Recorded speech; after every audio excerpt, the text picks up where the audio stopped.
ಶ್ರೀನಿವಾಸ ವಿಶ್ವವಿದ್ಯಾಲಯದ ಯೋಗ ಸಂಸ್ಕೃತ ಅಧ್ಯಯನ ಮತ್ತು ಸಂಶೋಧನಾ ಕೇಂದ್ರ ಡಿಸೆಂಬರ್ 13ರಂದು ಭಾರತೀಯರ ಮತ್ತು ಸಂಸ್ಕೃತ ಪರಂಪರೆಯ ಮೂಲಕ ಸುಸ್ಥಿರತೆಯ ಕುರಿತಾದ ಅಂತಾರಾಷ್ಟ್ರೀಯ ಸಮ್ಮೇಳನ ಕಾರ್ಯಕ್ರಮವನ್ನು ಆಯೋಜಿಸಿದೆ ಎಂದು ಸಂಸ್ಥೆಯ ಕುಲಸಚಿವ ಡಾಕ್ಟರ್ ಅನಿಲ್ ಕುಮಾರ್ ತಿಳಿಸಿದರು.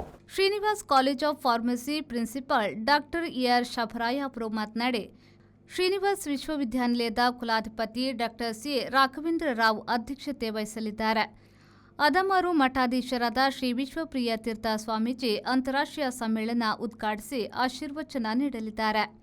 ಅದೇ ದಿನ ಸಂಸ್ಕೃತಿ ಉತ್ಸವ ಎಂಬ ವಿಶೇಷ ಕಾರ್ಯಕ್ರಮ ಆಯೋಜಿಸಲಾಗಿದ್ದು, ಸುಮಾರು 60 ಶಾಲೆಯ 1000ಕ್ಕೂ ಅಧಿಕ ವಿದ್ಯಾರ್ಥಿಗಳು ಭಾಗವಹಿಸುವ ನಿರೀಕ್ಷೆ ಇದೆ. ಸಮಾರೋಪ ಸಮಾರಂಭದಲ್ಲಿ ನೇಪಾಳದ ತ್ರಿಭುವನ್ ವಿಶ್ವವಿದ್ಯಾನಿಲಯದ ಮದನ್ ಭಂಡಾರಿ ಮೆಮೋರಿಯಲ್ ಕಾಲೇಜಿನ ಕ್ಯಾಂಪಸ್ ಸಹ ಮುಖ್ಯಸ್ಥರಾದ ಡಾಕ್ಟರ್ ತಾರಾ ಪ್ರಸಾದ್ ಗೌತಮ, ನೇಪಾಳದ ಮಧ್ಯಪ್ರಾಂತ ಸರ್ಕಾರಿ ಪ್ರಾಂತೀಯ ನೀತಿ ಮತ್ತು ಯೋಜನಾ ಆಯೋಗದ ಸದಸ್ಯ ಡಾಕ್ಟರ್ ಶಿಹಾ ಮಿಶ್ರಾ ಭಾಗವಹಿಸಲಿದ್ದಾರೆ ಎಂದು ಹೇಳಿದರು. ಇದು ವಿದ್ಯಾರ್ಥಿಗಳಿಗೆ ಒಂದು ಮಹತ್ವದ ಹೆಜ್ಜೆಯಾಗಿರುತ್ತದೆ. ಹಾಗೆ ಸಮಾರಂಭ ಅದೇ ಸಾಯಂಕಾಲ 4 ಗಂಟೆಗೆ ನಡೆಯಲಿದೆ. ನೇಪಾಳದ ತ್ರಿಭುವನ್ ವಿಶ್ವವಿದ್ಯಾಲಯದ ಮದನ್ ಭಂಡಾರಿ ಮೆಮೋರಿಯಲ್ ಕಾಲೇಜಿನ ಕ್ಯಾಂಪಸ್ ಮುಖ್ಯಸ್ಥರಾದಂತಹ ತಾರಾ ಪ್ರಸಾದ್ ಗೌತಮ್ ಹಾಗೂ ಶೈಲ ಮಿಶ್ರಾ ಇವರು ಗೌರವ ಅತಿಥಿಗಳಾಗಿ ಭಾಗವಹಿಸಲಿದ್ದಾರೆ. ಈ ಕಾರ್ಯಕ್ರಮಕ್ಕೆ ವಿದ್ಯಾರ್ಥಿಗಳು ಹಾಗೂ ಸಂಶೋಧಕರು ಎಲ್ಲರೂ ಆಗಮಿಸಿ ಕಾರ್ಯಕ್ರಮವನ್ನು ಚೆಂದ ನಡೆಸಿಕೊಳ್ಬೇಕು ಅಂತ, ಅದಕ್ಕೆ ನಿಮ್ಮ ಸಹಕಾರವನ್ನು ಪಬ್ಲಿಸಿಟಿ ಕೊಟ್ಟು ಸಹಕರಿಸಬೇಕು ಅಂತ ಈ ಮೂಲಕ ಕೇಳ್ಕೊಳ್ತಾ ಇದ್ದೇವೆ. ಅದು ರಿಜಿಸ್ಟ್ರೇಷನ್ ಆಗಿದೆ.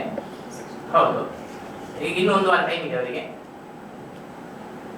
ನಾವೊಂದು 1000ಕ್ಕಿಂತ ಹೆಚ್ಚು ವಿದ್ಯಾರ್ಥಿಗಳ ನಿರೀಕ್ಷೆಯಲ್ಲಿದ್ದೇವೆ. ಇದು ಎಲ್ಲ ಓಪನ್ ಟು ಆಲ್. ಅಂದ್ರೆ ಈಗ ಕಾಸರಗೋಡಿಂದ ಬರ್ತಾ ಇದ್ದಾರೆ, ಉಡುಪಿಯಿಂದ ಬರ್ತಾ ಇದ್ದಾರೆ, ಗೋಕರ್ಣ ಕಡೆ ಉತ್ತರ ಭಾಗದಿಂದ ಅಲ್ಲಿಂದ ಶಿರ್ಸಿ ತನಕ ಬರ್ತಾ ಇದ್ದಾರೆ. ಹೆಚ್ಚಾಗಿ ಸಂಸ್ಕೃತ ಇರುವಂತಹ ಶಾಲೆಗಳ ವಿದ್ಯಾರ್ಥಿಗಳ ಹೆಚ್ಚಿದೆ. ಆದ್ರೆ ಸಂಸ್ಕೃತ ಇಲ್ಲದಿರುವಂತಹ ವಿದ್ಯಾರ್ಥಿಗಳು ಕೂಡ ಆಸಕ್ತಿ ತೋರಿಸಿದ್ದಾರೆ. ವಸ್ತು ಪ್ರದರ್ಶನ ಇದೆ, ಇದನ್ನು ನೋಡುವಂತಹ ಉದ್ದೇಶ ಇದೆ, ಅವರಿಗೆ ಅವಕಾಶ ಇದೆ. ಯಾಕಂದ್ರೆ ಇಲ್ಲಿ ನೃತ್ಯ, ಗೀತೆ, ಶ್ಲೋಕ, ಪಠಣ, ವಾದ್ಯ, ವಾದನ ಅಥವಾ ಭಾರತೀಯ ಪರಂಪರೆ, ಇದು ವೆರೈಟಿ ಪ್ರೋಗ್ರಾಮ್ ಅಲ್ಲಿ ಇಂಥದ್ದು ಮಾತ್ರ, ವೆಸ್ಟರ್ನ್ ಕಲ್ಚರ್ ಇಲ್ಲ. ಇದನ್ನು ಭಾಗವಹಿಸುವಂತ ಯಾವ ವಿದ್ಯಾರ್ಥಿ ಇದಕ್ಕೆ ಬರ್ಬೋದು. High school 8th, 9th, 10th, first year PUC ಇಷ್ಟು. ಆಮೇಲೆ ಇದಕ್ಕೆ ಪ್ರಥಮ, ದ್ವಿತೀಯ, ತೃತೀಯ 3 ಕ್ಯಾಶ್ ಪ್ರೈಸ್ ಕೊಡ್ತಾ ಇದ್ದೇವೆ. ಸ್ಪರ್ಧೆಯಲ್ಲಿ ಪಾಲ್ಗೊಂಡಂತಹ ಎಲ್ಲಾ ವಿದ್ಯಾರ್ಥಿಗಳಿಗೆ ಸಹ ಪ್ರಶಸ್ತಿ ಪತ್ರ ಕೊಡ್ತೇವೆ. ಈ ಸಂದರ್ಭದಲ್ಲಿ ಶ್ರೀನಿವಾಸ್ ವಿಶ್ವವಿದ್ಯಾನಿಲಯದ ಮಂಗಳೂರಿನ ನಿರ್ದೇಶಕರಾದ doctor Suchitha Kumari, doctor Praveen BM, dean doctor Uday Kumar, associate professor Srinath Rao K ಉಪಸ್ಥಿತರಿದ್ದರು. Nagesh Kavoor, V4 news, Mangaluru.